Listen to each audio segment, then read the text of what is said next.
नमस्कार दोस्तों, स्वागत है आप सभी का इस अद्भुत कहानियों की दुनिया में, जहां हर कहानी के पीछे छिपा है एक अनमोल संदेश और मनोरंजन का खजाना। मैं हूं कहानी किंग और आज हम एक नई रोमांचक यात्रा पर निकलने वाले हैं। तैयार हो जाइए, क्योंकि आज की कहानी आपको भावनाओं के अलग अलग रंगों से भर देगी। तो चलिए बिना देर किए शुरू करते हैं हमारी आज की कहानी। आज की कहानी है मायाजाल में फंसे नारद। एक बार नारद जी को यह अभिमान हो गया कि उसने बढ़कर इस पृथ्वी पर कोई दूसरा भगवान विष्णु का भक्त नहीं है। उनका व्यवहार भी इस भावना से प्रेरित होकर कुछ बदलने लगा। वे भगवान के गुणों का गान करने के साथ साथ अपने सेवा कार्यों का भी वर्णन करने लगे। भगवान से कोई बात छुपी थोड़े ही रहती है। उन्हें तुरंत इस बात का पता चल गया। वे अपने भक्त का पतन भला कैसे देख सकते थे। इसलिए उन्होंने नारद को इस दुष्प्रवृत्ति से बचाने का निर्णय किया। एक दिन नारद जी और भगवान विष्णु साथ साथ वन में जा रहे थे। अचानक विष्णु जी एक वृक्ष के नीचे थककर बैठ गए और बोले, भाई नारद जी, हम तो थक गए हैं, प्यास भी लगी है, कहीं से पानी मिल जाए तो लाओ। हमसे तो प्यास के मारे चला नहीं जा रहा है, हमारा गला सूख रहा है। यह सुनकर नारद जी तुरंत सावधान हो गए। उनके होते हुए भगवान भला प्यासे रहें। वे बोले, भगवान अभी लाया, आप थोड़ी देर प्रतीक्षा करें। नारद जी एक ओर दौड़ लिए। उनके जाते ही भगवान मुस्कुराए और अपनी माया को नारद जी को सत्य के मार्ग पर लाने का आदेश दिया। माया शुरू हो गई। नारद जी थोड़ी ही दूर गए होंगे कि उन्हें एक गांव दिखाई पड़ा, जिसके बाहर कुएं पर कुछ युवा स्त्रियां पानी भर रही थी। कुएं के पास जब वे पहुँचे तो एक कन्या को देखकर अपनी सुध-बुध खो बैठे, बस उसे ही निहारने लगे। वह यह भूल गए कि भगवान के लिए पानी लेने आए थे। कन्या भी नारद जी की भावना समझ गई। वह जल्दी जल्दी जल से घड़ा भरकर अपनी सहेलियों को पीछे छोड़कर घर की ओर लपकी। नारद जी भी उसके पीछे जो लिए। कन्या तो घर के अंदर चली गई, लेकिन नारद जी ने द्वार पर खड़े होकर नारायण नारायण का अलख जगाया। गृहस्वामी नारायण का नाम सुनकर बाहर आया। उसने नारद जी को तुरंत पहचान लिया। अत्यंत विनम्रता और आदर के साथ वह नारद जी को घर के अंदर ले गया और उनके हाथ पैर धोकर स्वच्छ आसन पर बिठाया तथा उनकी सेवा सत्कार में कोई कमी न छोड़ी। उनके आगमन से अपने को धन्य बताते हुए गृहस्वामी ने अपने योग्य सेवा के लिए आग्रह किया। नारद जी बोले, आपके घर में जो आपकी कन्या जल का घड़ा लेकर अभी अभी आई है, मैं उससे विवाह करना चाहता हूँ। नारद जी की बात सुनकर गृहस्वामी एकदम चकित रह गया, लेकिन उसे प्रसन्नता भी हुई कि मेरी कन्या एक ऐसे महान योगी तथा संत के पास जाएगी। उसने स्वीकृति प्रदान कर दी और नारद जी को अपने ही घर में रख लिया। 2-4 दिन पश्चात शुभ मुहूर्त में उसने अपनी कन्या का विवाह नारद जी के साथ कर दिया तथा उन्हें गांव में ही उतनी धरती का टुकड़ा दे दिया, खेती करके वे आराम से अपना और अपने परिवार का पेट भर सकें। अब नारद जी की वीणा एक खूंटी पर तंगी रहती, जिसकी ओर उनका ध्यान बहुत कम जाता। अपनी पत्नी के आगे नारायण को वे भूल गए। दिन भर खेती में लगे रहते।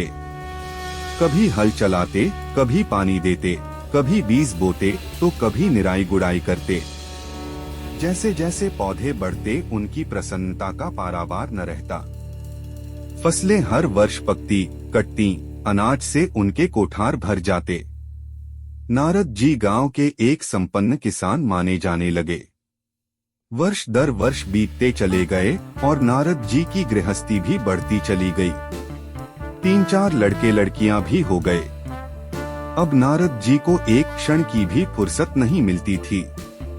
वे हर समय बच्चों के पालन पोषण तथा पढ़ाई लिखाई में लगे रहते अथवा खेत में काम करते रहते थे।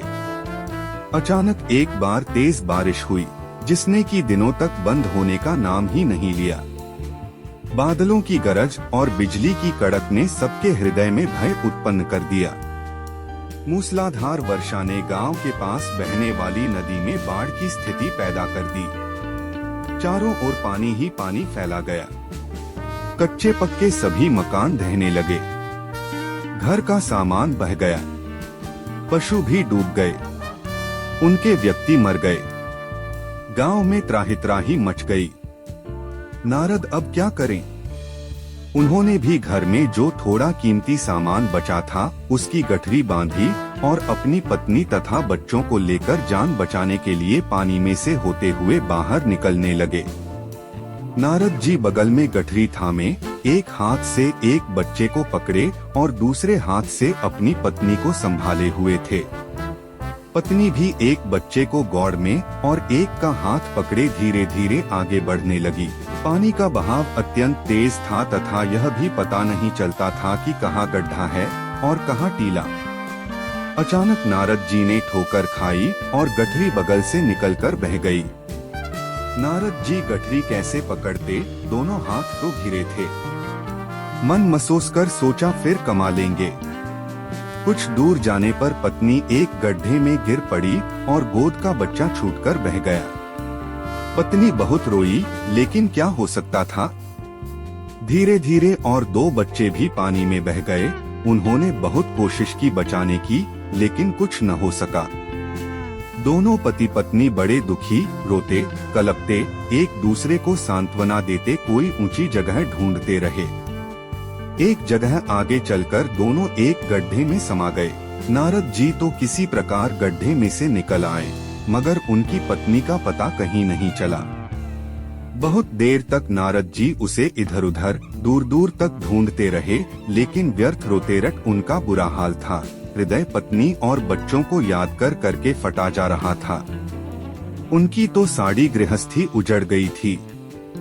बेचारे क्या करें, किसे कौन से अपने भाग्य को या भगवान को।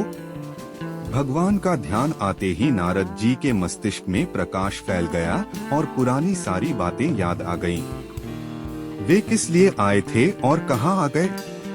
ओहो, भगवान विष्णु तो उनकी प्रतीक्षा कर रहे होंगे। वे तो उनके लिए जल लेने आए थे और यहाँ गृहस्थी बसाकर बैठ गए। वर्षों बीत गए गृहस्थी को बसने में और फिर सब नष्ट हो गया। क्या भगवान अब भी मेरी प्रतीक्षा में उसी वृक्ष के नीचे बैठे होंगे?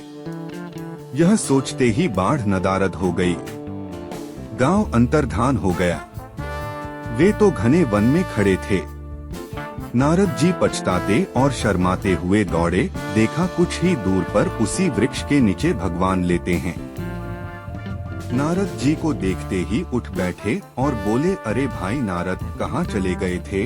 बड़ी देर लगा दी। पानी लाए या नहीं? नारद जी भगवान के चरण पकड़कर बैठ गए और लगे अश्रु बहाने। उनके मुंह से एक बोल भी नहीं फूटा। भगवान मुस्कुराए और बोले, तुम अभी तो गए थे। कुछ अधिक देर थोड़े ही हुई है। लेकिन नारद जी को लगा था कि वर्षों बीत गए। अब उनकी समझ में आया यह सब भगवान की माया थी, जो उनके अभिमान को चूर चूर करने के लिए पैदा हुई थी।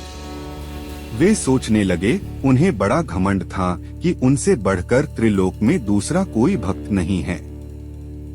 लेकिन एक स्त्री को देखकर वे भगवान को भूल गए।